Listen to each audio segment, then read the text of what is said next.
Architecture has held a complicated, critical role in the city.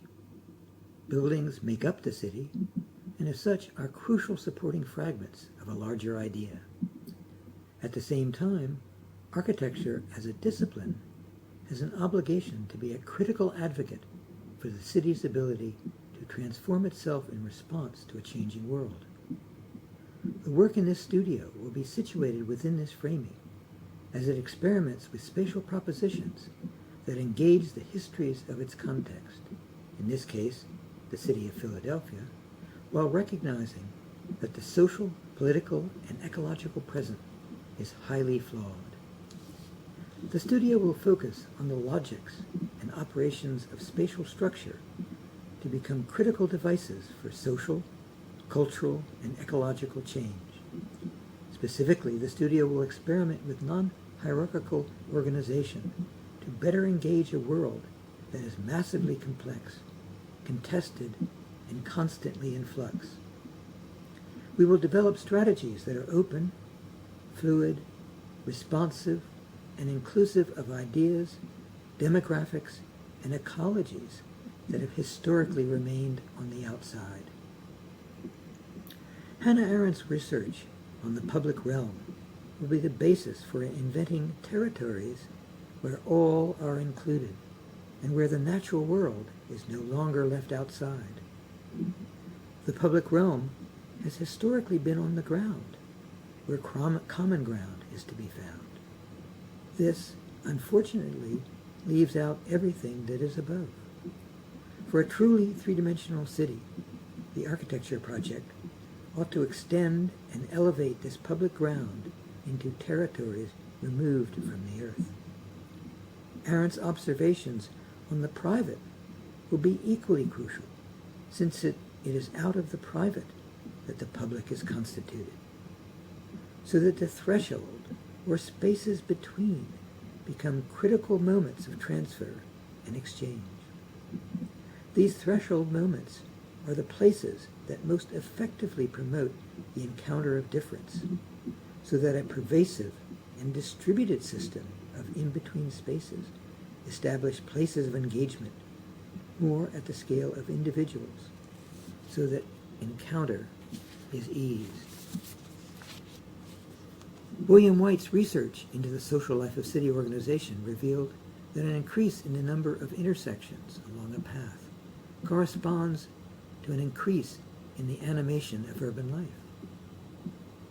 White is referring to the productive frictions among disparate actors as they encounter one another while engaging in the often mundane aspects of urban life. This is an issue of connectivity. As Jane Jacobs has observed, when the size of urban blocks gets smaller, there is a corresponding increase in the possible routes through a neighborhood, and thus an increase in the degree and diversity of potential interaction. If these observations are carried from the city into the architecture project, then this would suggest a different approach to both organization and movement, with the outcome being a more fine-grained, three-dimensional structure where inventive sections play a major role. The studio is predicated on a number of critical questions as part of a larger discussion about the role of architecture as a spatial proposition in the contemporary world. Therefore, the studio will be conducted through open discussions in order to provoke unexpected outcomes. To engage effectively here, students will be regularly producing artifacts, drawings, sketches, models, etc., capable of supporting and advancing the critical positions that are being developed. Some questions we will consider. What is the ability for architecture as a spatial operation to engage in political change? If the public realm is the most substantial guarantee of freedom of speech and action, how can the architecture project create substantial, inclusive, healthy, and pervasive public space that more extensively engages the private? The value of urban density in terms of maximized interactions among disparate cohorts, efficiency of movement, multiplicity of immediate spatial opportunities also has a problematic downside.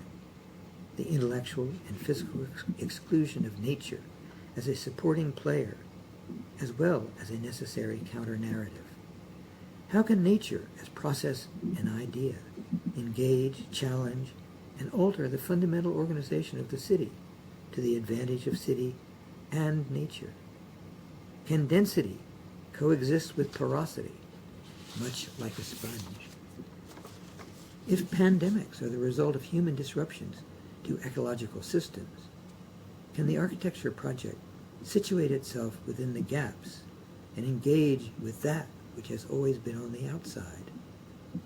And if, as we now see, that the inside is the more dangerous relative to infectious transmissions, can we imagine an outside within? Can spatial organization be responsive to and open to the pressures of multiple cultural and social ideas of assembly and privacy?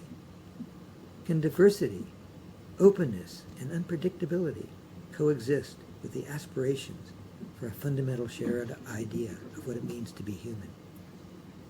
Finally, when I refer to the architecture project, I am describing an aspiration for a hybrid spatial territory made up of pieces of architecture, landscape, and urban infrastructure. It is not quite a building, since its boundaries are porous, open, and extensive. It might, however, be much more, since it expands our understanding of the possibilities of the discipline. The vehicle for the semester's work will be a hybrid school, community center, continuing education workshops, and other programs determined by each individual student. If you have any questions, please send me an email. I would love to talk about it.